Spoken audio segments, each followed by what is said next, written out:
নাটকের দৃশ্য নিয়ে সম্প্রতি নতুন করে আলোচনা তৈরি হয়েছে। অভিনেত্রী জান্নাতুল সুমাইয়া হিমির কয়েকটি নাটকের দৃশ্য ও ছবি সামাজিক যোগাযোগ মাধ্যমে ছড়িয়ে পড়ার পর তার চোখে পড়ে ছাত্র আন্দোলনের অন্যতম সমন্বয়ক হাসনাত আবদুল্লাহ।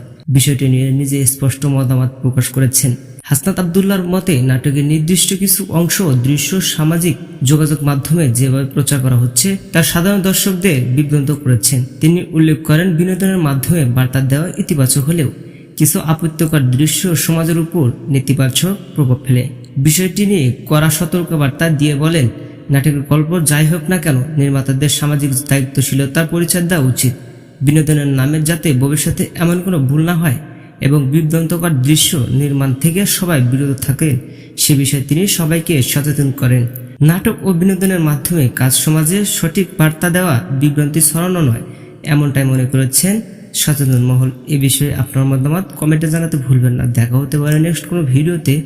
ততক্ষণ সব ভালো থাকবেন, সুস্থ থাকবেন। আল্লাহ হাফেজ।